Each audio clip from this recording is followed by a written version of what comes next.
Okey, jadi kita sambung kepada topik kita pada minggu lepas, iaitu ini last ya, fokus kepada kekuatan fasa penilaian. Kita dah sentuh dalam trading, anda tak ada kawalan kepada market. Intervene boleh jadi kesan long term ataupun short term. Bank of Japan pun tak dapat jawab soalan tu, Yus. Kalau dia sentiasa, kalau dia kena faham dalam currency market ni, tak ada mana-mana pihak yang boleh manipulate dia seorang-seorang. Sebab anda bercakap mengenai pasaran paling besar. Jadi, tak ada. Kita bercakap mengenai penilaian sebanyak 6.6 trilion dolar satu hari. 6.6 trilion dolar satu hari. Transaksi dua pihak sama ada 3.3. Maksudnya ini adalah bid, ini adalah ask. Ini beli, ini jual lah. Ini beli, ini jual. Saya buat macam MT4 pula, tak apa. Okey. 3.3 trilion US dollar satu hari. Dan kita bercakap mengenai pelbagai instrumen. Kita ada spot, paling besar swap. Lepas tu kita ada lain-lain futures, ETF dan lain-lain lain-lain instrumen. Kalau dia nak intervene, biasanya sama ada dia intervene dekat futures ataupun dekat spot. Antara dua. Lazimnya antara dua lah, depending kepada dealer yang dia pakai kepada kontrak yang available. Dua ni lah sama ada dekat spot ataupun dekat futures. Itu lazim lah yang dia orang akan masuk. Okay. Dan apa yang dia orang buat adalah dia tak masuk besar. Tengok Bank of Japan tu masuk adalah 2.84 trilion yen. Kalau convert kepada dolar berapa?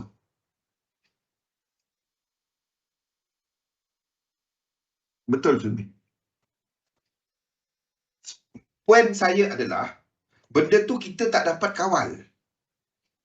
Informasi macam tu, kalau kita rasa, kita pun baca daripada sumber Reuters, Forex Live kan. Penting tak nak tahu? Bagus. Bagi saya tak penting tahu, tapi bagus untuk kita tahu. Tapi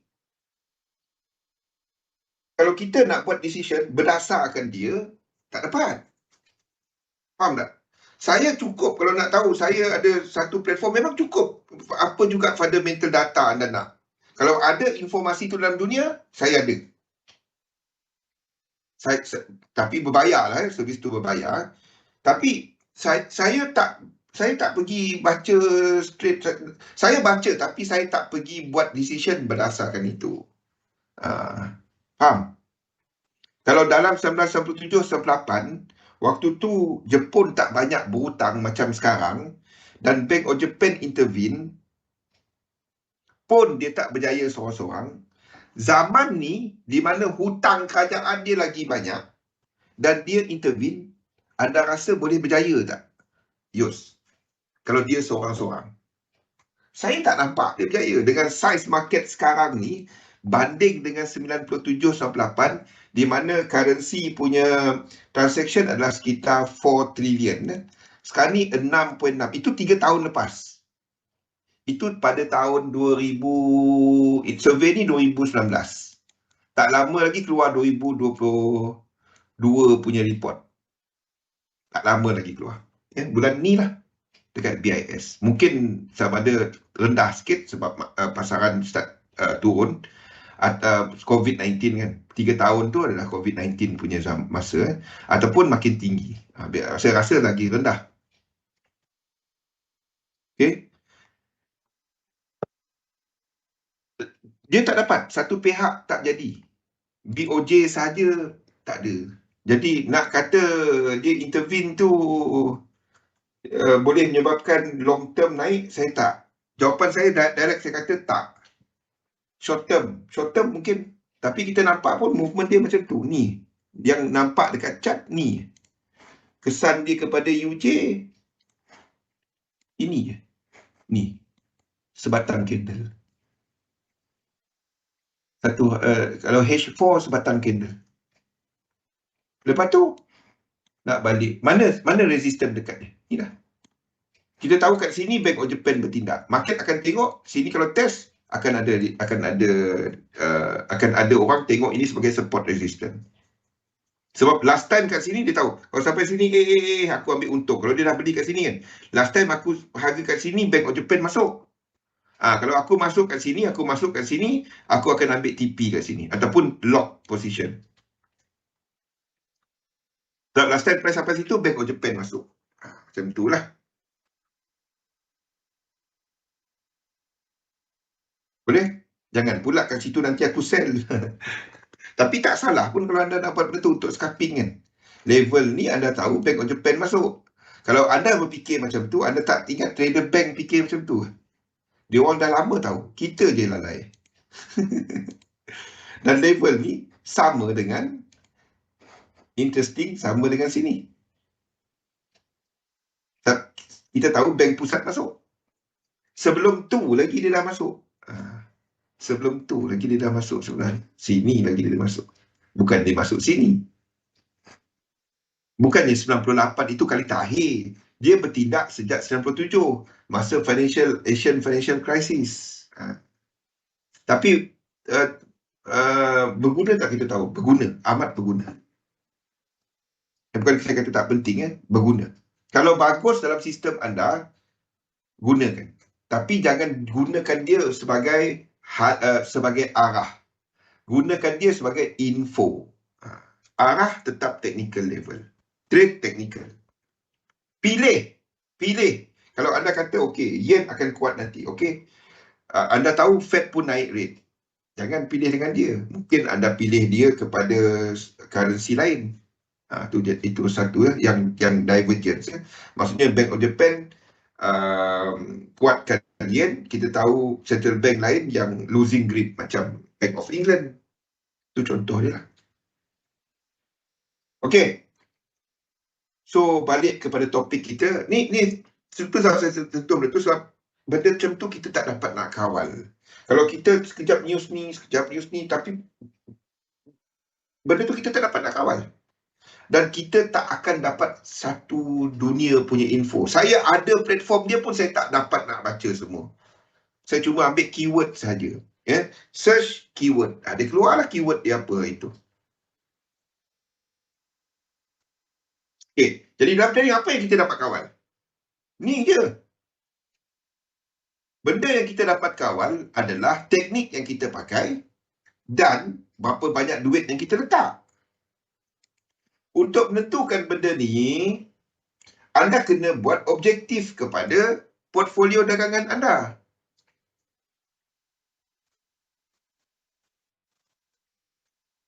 Berguna kepada sebab itu paling penting dalam satu portfolio bukannya berapa duit letak. Paling penting adalah apa anda nak capai. Apa limitation kepada penggunaan equity anda. Teknik cuma kaedah keluar masuk. Trading tu bukan semata-mata teknik. Kita semua pun dah tahu. Lagi lama anda trade, anda akan faham apa maksud saya. Orang yang mula-mula trade, dia akan cerita trading semua teknik. Trading bukan hanya semata-mata teknik. News trader English pun tak faham. Tu payah nak kata. Ya kali. Saya setuju. Saya hampir nak setuju dengan kenyataan tu kali. Nak tak nak kena faham English. Nak tak nak. Sebab banyaknya statement dalam English. Nak tak nak. And more kepada Mandarin nowadays ni. More and more. Sebab China. More and more kalau nak tahu. Tak apa anak saya. Saya kalau nak belajar. Wo ai ni tahu. Wo en ai ni, wo ai ni, i e se san se. Itu pun salah sebut. Dia ada cara dia sebut. Okey. Jadi teknik adalah cuma kaedah keluar masuk. Nak pilih teknik mana satu bagus. yang sesuai kepada masa anda, pengalaman. Apa maksud pengalaman kat sini?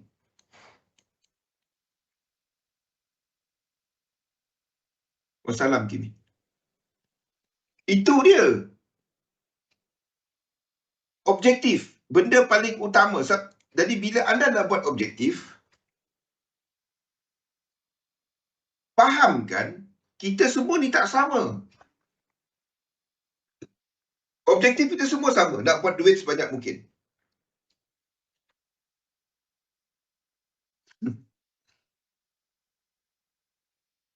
Nak buat macam mana kali? Nanti insyaAllah boleh kali. Ya? Apa banyak sangat notification Discord ni? Sekejap Oh, saya punya grup COC. Banyaknya dia punya notification.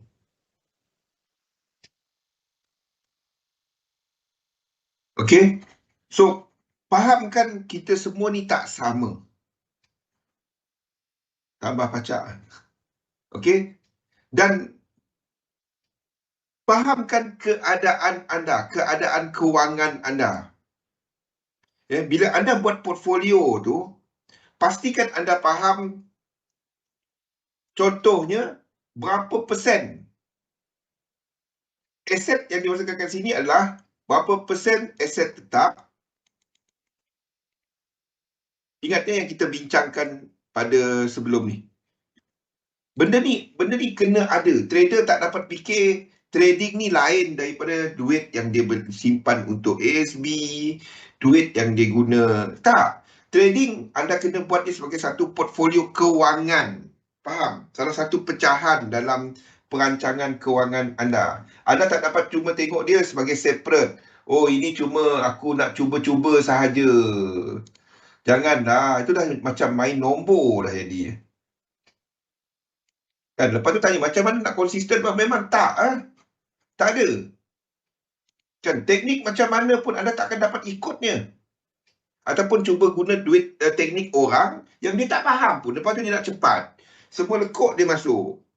Memang tak.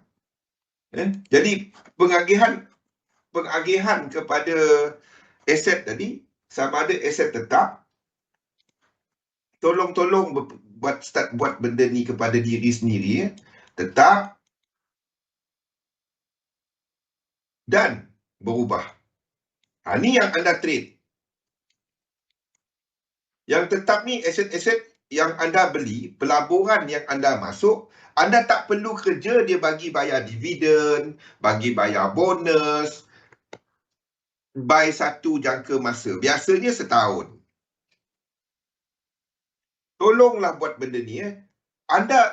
Most of kita ni dah ada. Most of kita dah ada dah benda ni. EPF, apa semua listkan. Tuliskan semua. Yang dah ada. Kalau dah ada, kalau belum ada, start simpan. Jangan pergi depo je. Depo nanti kan. Lagi muda, nantilah dah berusia, nanti baru buat. Jangan. Bila nak mula? Semalam. Semalam hari Ahad. Tak apa. Hari Jumaat. Bila nak start? Sekarang. Tentukan berapa sebenarnya yang anda dah terima pun. Jangan tengok macam dapat ASB. Anda tengok kat Malaysia ni, Sunbi, kalau nak tahu. Sunbi. Galih. Kalau nak tahu kat Malaysia, yang pelik bila terima ASB tu minggu pertama, beratur semua, habiskan, lepas tu belanja KFC. Ataupun belanja seafood.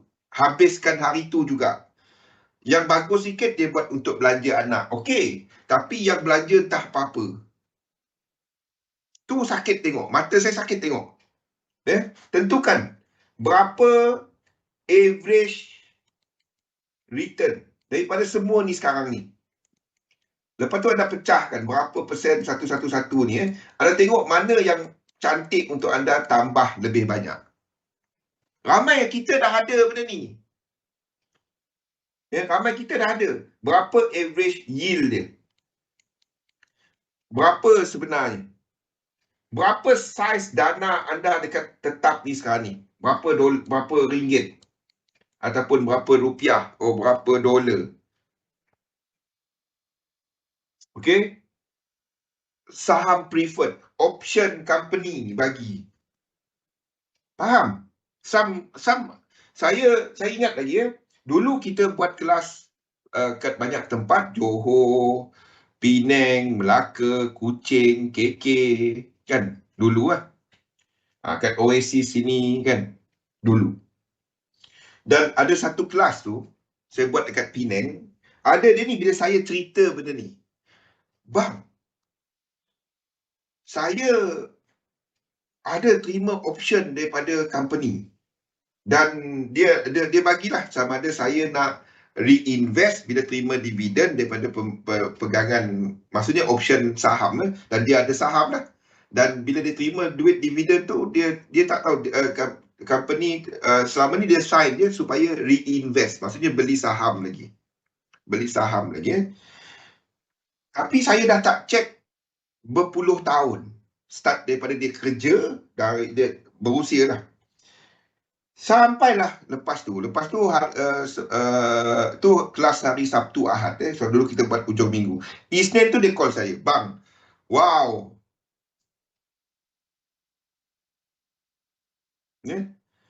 dia tengok semua ni, dan pulangan dia tak payah kerja dah, termasuk lain-lain yang dia dah ada lah, ASB dan lain-lain.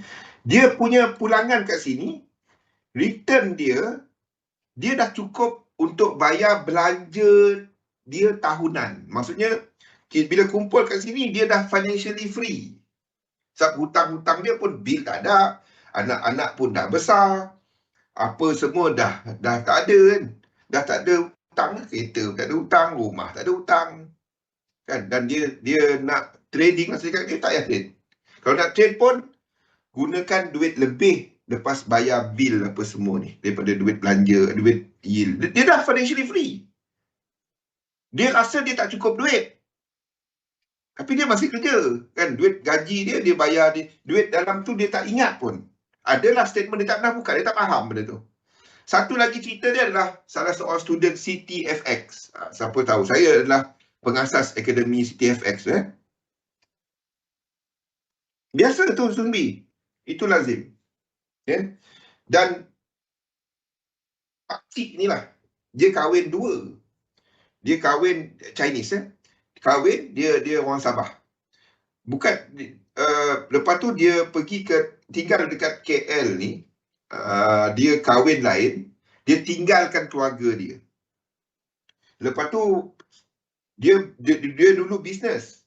Lepas tu anak dia belikan banyak mutual fund. Banyak beli mutual fund. Dia kaya masa dia kahwin yang pertama. Mutual fund tu semua nama dia. Kan? Lepas tu simpan. Oh, kalau nak tahu, mutual fund ni dia orang hantar CD tau untuk statement. Orang tua tu dia nak main CD tu, kat mana dia tengok, apa dia tak faham. Kan dia tak tahu dah dia terima statement 3 bulan sekali ke 6 bulan sekali. Dia terima CD dia tak pernah buka. Yang tu surat-surat tu pun dia tak pernah buka. Sebab semua tu anak dia. Masalahnya dia dah kahwin baru. Dia tinggalkan keluarga dia lah. Bila saya bercerita benda ni, pasal ni ini semua ada dalam anda punya ni tau. Bila saya suruh dia buat exercise ni, anda semua ada benda ni. Ni nombor berapa tak silap saya? Nombor 9 ke nombor berapa? Set up dagangan. Nombor 7. Nombor berapa? Saya pun tak ingat. Model size posisi. Nombor 5. Multiple 4. Ni. Semua tu ada dalam nota. Bila saya suruh dia buat benda ni, dia buat, dia kata teruk, dia tak ada duit. Saya kata kat dia, macam mana dia nak trade?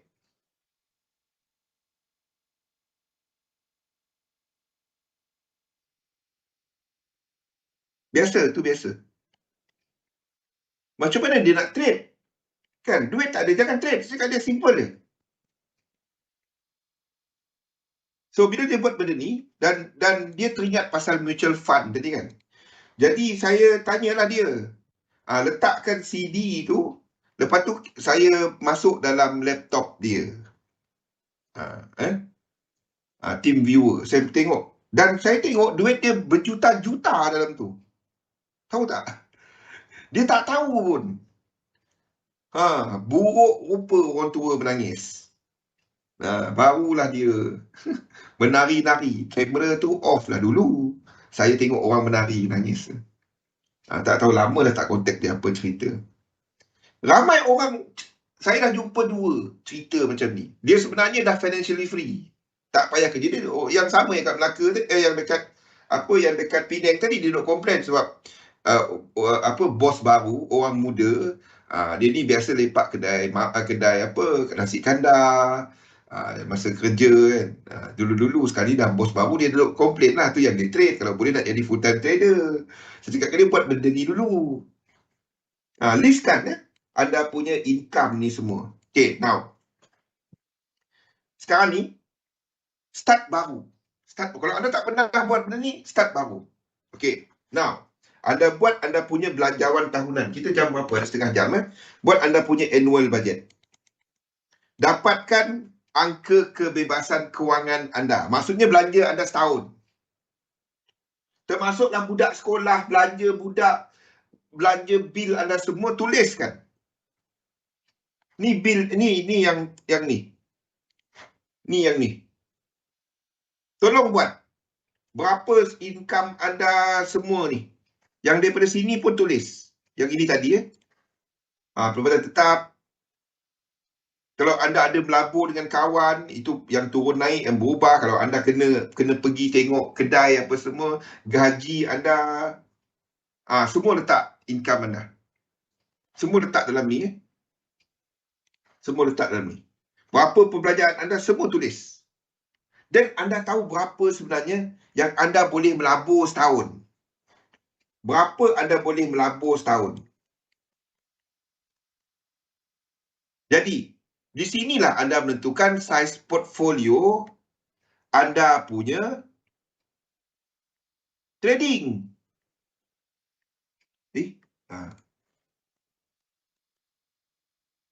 Di sini anda boleh tentu. Katalah dalam setahun anda ada, katalah 1000, anda kata ada $500. 5 kali 12 ada 6,000. Ada 6,000 setahun. Kalau anda dah ada benda ni, anda tentukan berapa sebenarnya, dan anda punya ni masih bawah daripada anda punya angka kebebasan kewangan. Berapa peratus dia? Berapa saiz yang dekat sini perlu untuk capai angka ini? Katalah setahun anda belanja, katalah 3,000 sebulan. 3 kali 12, 36,000. Anda nak supaya yield yang dekat sini capai 36,000. Barulah cerita pasal financially free. Tak payah kerja pun dah tahun aku terima banyak tu. Aku bayar bil. Dah tahu, baru cari investment produk. Baru tahu nak letak kat mana kali. Ini pergi labur. Kawan ajak boleh labur. Masuk situ labur. Lengit habis. Barulah cerita trading. Ini nak capai financial freedom through trading. Mana ada trading to risk. Anda tak capai. Anda berjaya trading, alihkan duit letak dalam aset. Berjaya dalam trading, berjaya dalam berniaga, beli aset. Tak ada orang berjaya dengan setiap hari tunggu kedai macam ni kan. Sampai kerepot kau tunggu kedai. Itu adalah pendapatan bulanan. Tak sama. Kerja. Yang anda nak dan simpan. Kan? Itu kita belajar. Sepatutnya anda melabur. Fikirkan melabur ni. Saya tak dapat bagi nak labur dalam mana. Yang saya dapat bagi tahu adalah rancang. Itu saja. Ini bukan nasihat pelaburan. Ini adalah untuk anda mula merancang.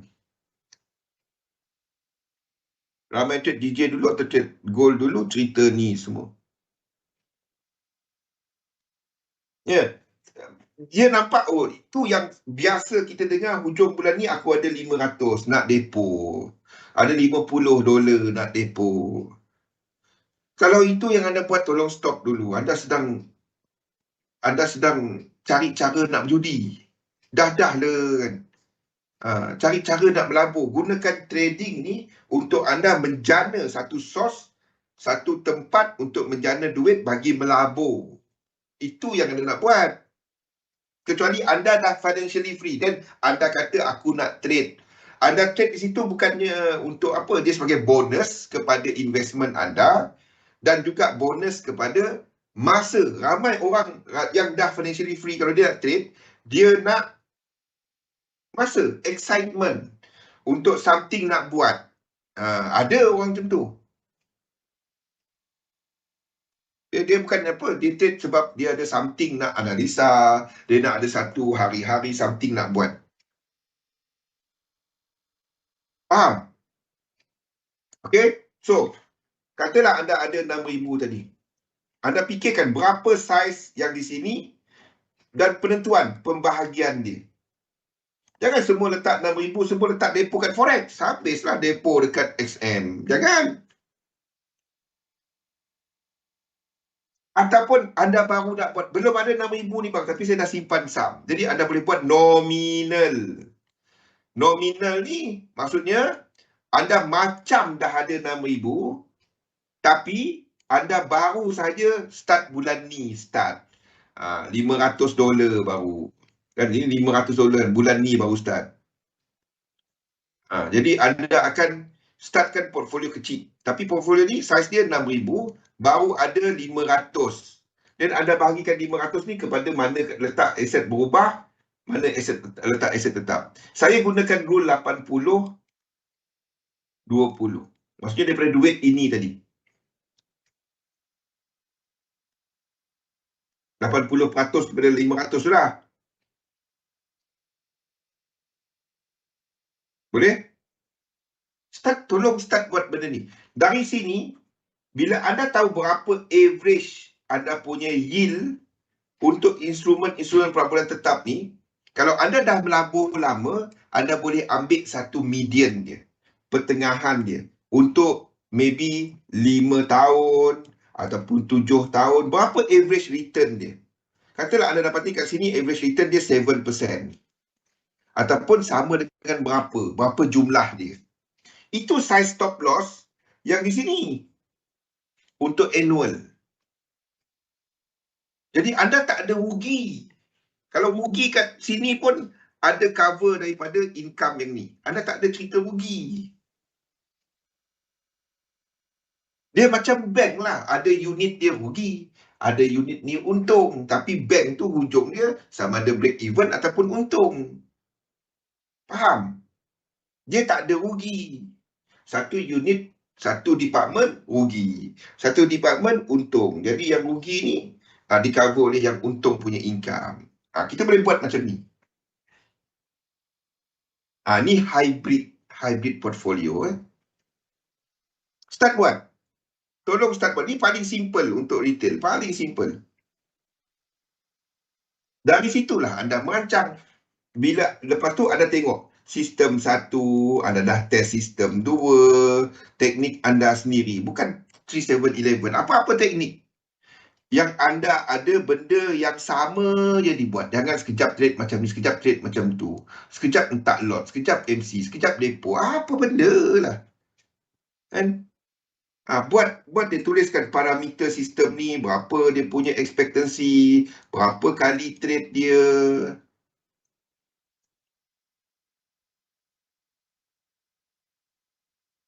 Kalau baru nak start, nak melabur, sepatutnya ASB dah ada kan nanti dah.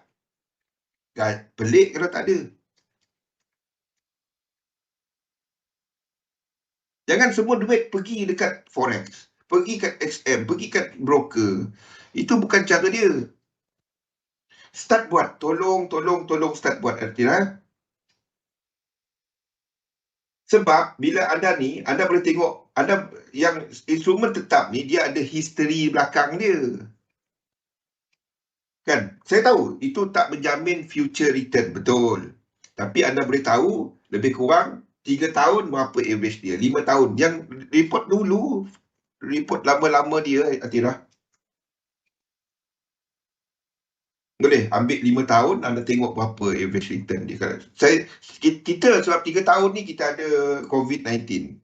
So dia punya data agak skewed. Tapi anda boleh tengok berapa biasanya yang sebelum tu. Faham?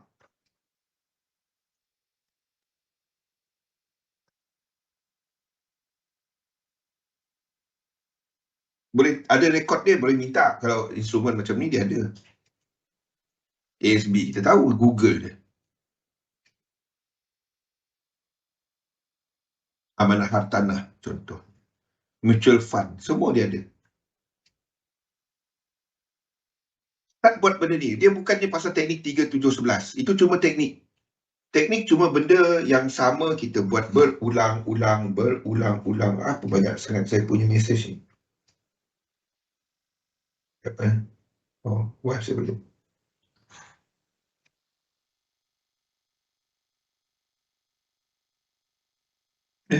Daripada situ, Dan, bila anda tahu berapa size return anda, katalah anda cuba matchkan dia, katalah kat sini anda ada return sebanyak, sekarang ni adalah sebanyak setiap tahun anda terima sebanyak, kita ambil dalam dolar lah, kita ada sebanyak $3,000. $3,000 setiap tahun. Oh, $2,000. Oh, whatever amount. $1,000. $1,000 contohnya. Jadi anda boleh ambil risiko yang sebelah sini $1,000. Paling tinggi. Paling tinggi lah. Yes, because COVID, betul.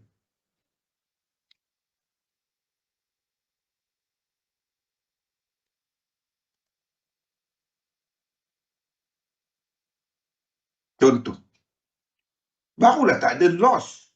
Anda tak dapat tengok saya loss trading. Tak. Anda kena lihat loss. Anda kena tengok portfolio. Bukannya kepada euro US dollar je kau habis. Crypto apa jadi. Itulah. Sebab dia cuma fokus pada satu. Tak dapat. Yang saya pelik, ramai trader yang katanya dulu forex. Forex. Bila dia start buat saham, baru dia buat benda ni. Kenapa tak buat benda ni? So dia tengok saham, dia tengok, dia trade hari-hari. Tapi dia tengok itu sebagai melabur. Bila dia kata dia nak melabur, dia study benda ni. Tapi bila dia trade forex, trade gold, trade commodity, dia tak tengok benda ni. Apa jadi? Dia cuba compound. Lama-lama apa? Kumpau. Itu ujung dia. Faham? Kumpau ujung dia. Lepas tu hold. Lepas tu mistake. Market bukan kita punya. Habis duit semua. Anda buat benda ni sekarang. Bukan fikir semua duit dah letak dalam risk. Tak. You calculate the risk that you can take. Yang penting portfolio anda untuk pergi kat tetap. Gandakan yang sini. Bukan gandakan yang dekat sini makin besar account, makin besar trading account. Tak. Jumlah risiko. Anda cuba letakkan dalam trading account jumlah risiko yang dapat diambil. Kalau dalam kes kita ni, 20% daripada 6,000. Berapa?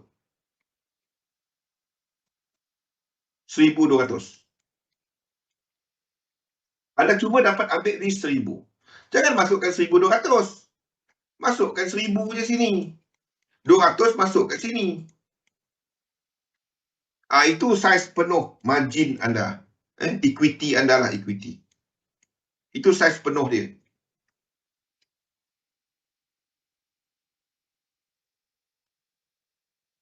Jangan letak semua. Pergi letak semua 1,200, letak 1,200 sini. Tak. Letak 1,000. Yang lebih 200 masuk dalam ni. FD ke apa ke sini. Suku ke. Lepas tu anda tengok. Sistem anda berapa kali trade. Dan anda dapatlah kira kalau anda tahu. Okey, ni untuk setahun. Saya instead of melihat terlalu besar pada setahun, saya akan bagikan dia kepada 4 kuarter. Maksudnya 3 bulan. Saya akan buat kepada 3 bulan untuk balancing portfolio saya. Maksudnya 3 bulan. Saya akan gunakan 1,000 ni untuk tempoh 3 bulan. Jadi teknik ni, dalam masa 3 bulan, berapa kali dia entry? Katalah, kita ada 60 entry setiap hari ya, sistem ni. Dan, sebab itu anda kena tahu nature sistem anda. Kalau tak tahu nature sistem anda, macam mana anda nak trade? Berapa kali dia entry, semua tak tahu. Tunjuk pakai orang punya, tak dapat. Anda kena test out sistem.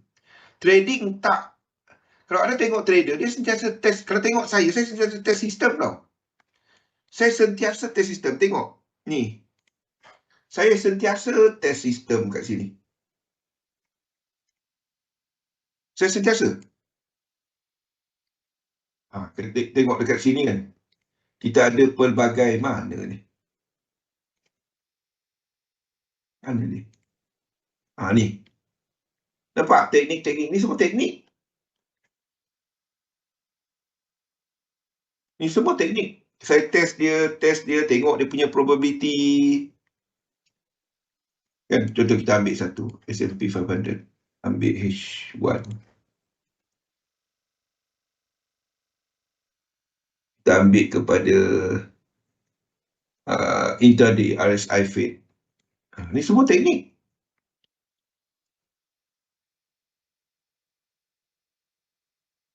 Semua teknik. Lepas tu kita cuba tengok apa dia punya ni. Sentiasa test. Sentiasa test out the system.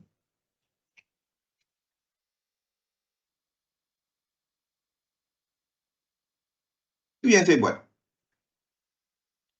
Bukannya satu teknik je hebat. Jangan, tak ada. Jangan bergantung macam anda melabur satu tempat lah, sama. Sebab teknik tu cuma anda pilih satu, anda labur. Labur dalam satu sistem, langgankan sistem anda. Itu yang saya maksudkan. Anda cuma melabur kepada sistem tu, anda tahu dia punya average return, anda tahu berapa kali dia masuk market. Ini pun tak tahu, tiba-tiba trade. Tak dapat. Anda kena, barulah anda cerita disiplin. Anda pakai, jangan tahu, teknik 3, 7, 11, aku senang nak faham market kan. Nampaklah cara dia, tapi anda tak test dia dulu. Dia sesuai kepada saya, mungkin sesuai kepada some of you. Ada orang tak sesuai kepada dia. Dia bagus. Bagus kepada saya, mungkin tak bagus kepada anda. Okey tak performance dia? Anda kena buat. Jangan tengok, kalau saya apa kata bagus. Sebab saya punya. Faham tak? So, apa yang anda buat, anda test out dia. Bagi tempoh 3 bulan, test. Berapa kali entry yang anda boleh test. Bukan back test. Forward test. Jadi anda dapat sesuaikan. Sambil tu anda pakai. Jangan buat satu, buat 3 teknik. Test dia. Bila anda tahu dia punya ni, berapa kali entry, okey. Anda ada 1,000, anda akan ambil satu R dia dulu. Maksudnya 1,000 ni bahagikan dengan 60. Anda dapatlah berapa dolar yang anda nak trade satu entry. Anda start dulu.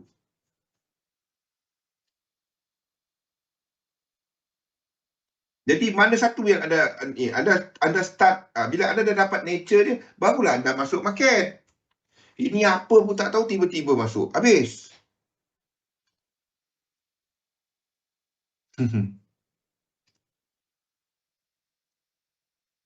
Dapatkan satu R anda. Jadi anda masukkanlah. Kalau tak ada lagi model size posisi, anda pakai buta-buta yang ni dulu.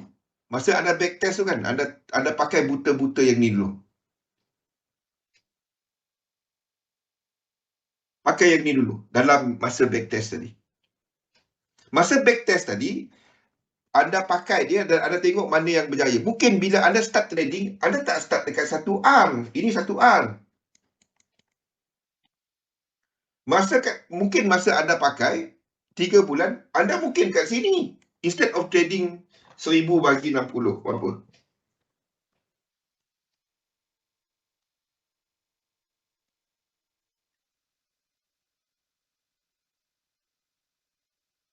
$16.67. Mungkin anda start dekat sini.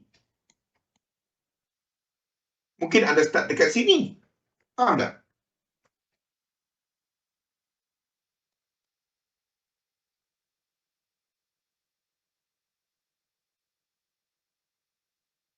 Ni $16.67 anda. Ini mungkin adalah $33 anda. Masa anda dah backtest, anda sedang pakai benda ni. Bila dia naik, anda naik satu. Bila naik kepada 20R, maksudnya $16.67 darab dengan 20. Anda dah ada 300 lebih dalam akaun. Anda akan start trading double $33 dan seterusnya. Bila dia dah sampai 60R daripada $33 dan seterusnya. Mungkin masa anda dah habis test tu, anda dekat sini. Apa barang bang? Saya nak trade besar sikit. Ni. Ini maksudnya kena start stop loss. Itu je. Tapi ramai fikir recovery. Benda paling mengarut bila anda nampak orang tulis recovery. Recovery tu perkataan emosi. Saya bila nampak orang tulis kan, recover account. Itu saya tahu. Saya tahu. Kita faham. Kita trader. The moment trader tersebut recovery, cover loss pagi tadi, cover loss malam, itu semua perkataan dia terasa dengan loss dia. Bohong kalau siapa-siapa trader kata dia tak terasa. Yes. Tapi kalau yang berlaku lepas mengganggu keputusan dia ke depan, itu emosi. Itu maksudnya psikologi dia terganggu. Sebab dia mempengaruhi keputusan anda dalam trading baru. Apa-apa profit, apa-apa loss yang sebelum ni, itu cuma satu plan perniagaan. Tak ada apa. Next trade berdasarkan cerita dia. Bukan cerita yang lepas. Tak ada kena-kena. Yang pagi tadi loss lah. Semalam loss lah. Hari ni loss lah. Anda cuma ikut trading plan anda. Anda buat benda sama saja. Itu saja. The moment anda dengar orang sebut apa? Sebut pasal recovery. Dah tahu dah. The moment dia sebut recovery, kita tahu dah. Jadi tak payah cerita recover. Anda cuma buat benda yang macam tiap hari benda sama. Itu je. Faham Matirah macam mana nak guna benda table-table tu? Test out mana-mana sistem. Anda tengok mana yang sesuai kepada anda. Masa trading dia sesuai. Berapa kali trading dia sesuai. Dia pun ekspektasi boleh mencapai objektif anda. Dan anda dah tahu berapa bajet. Anda cuma, dia kata buy lah. Teknik tu kata sell lah. Anda tak pandai trade. Tak pandai. Anda cuma melaksanakan teknik. Itu je. Tolong start buat benda ni. Kalau jangan terpengaruh dengan orang yang ada duit depo. Dia cerita depo je. Cerita portfolio. Aku nak ke mana? Trading ni nak bawa aku ke mana? Portfolio ni nanti untuk tujuan apa? Nanti duit ni cukup, portfolio kebebasan kewangan, nak pergi umrah, nak pergi haji, aku tahun-tahun, tiap tahun cukup, aku nak pergi melancong, nak beli rumah, nak beli kereta, letakkan. Portfolio tu untuk apa? Letakkan end game dia. Letakkan end game dia. Okay. Anda tak nak trade umur 96 duduk kat tangga masjid. Faham? Duduk tangga masjid. Anda sekarang masa tu dah jadi imam kat kampung tu. Galih kan? Jadi imam dah. Dah jadi imam. Tanya Tok Siak. Tanya apa? EJ buy ke sell? Aduh. 96. Seorang lagi 87. Umur 87, seorang 96. Kan? Dah lah. Kan? Tolong start buat benda ni. Tolong buat. Dan tuliskan apa? kepada anda punya portfolio tu apa yang sesuai kepada anda. Buatlah. Ini adalah benda biasa dalam trading. Kenal pasti apa masalah kita dalam trading ni. Isu biasa dalam dagangan. Buat dia. Muhasabah diri. Anda pergi audit diri sendiri. Buatlah sebulan sekali ke, seminggu sekali ke, sebulan sekali lah. Buatkan ni. Apa masalah anda? Aku dia tak untung-untung. Apa masalahnya? Adakah sistem tu tak kena kepada anda? Adakah duk entak lot? Itu benda biasa. Tuliskan. Kan? Ada teknik tak ikut, market pergi tekan, FOMO. Apa jalan penyelesaian dia? Apa desired outcome? Keputusan yang anda nak.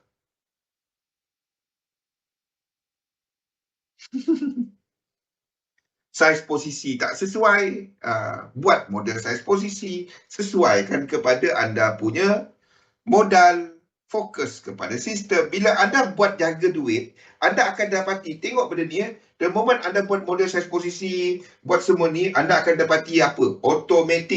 Automatic anda akan ikut sistem anda. Percayalah, anda akan lebih disiplin.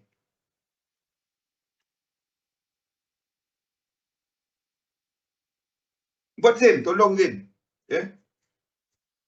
Bila rugi hold, bila untung nak keluar saja. Tak dapat tengok biru, dah tutup je. Nak merah je, tahan. Tak apa, nanti aku tengok balik. Tahan, merah lagi. Buka cat merah, hold. Bila biru, nak close. Kalau anda ada masalah tu, kaedah exit tekankan, bukan kaedah entry.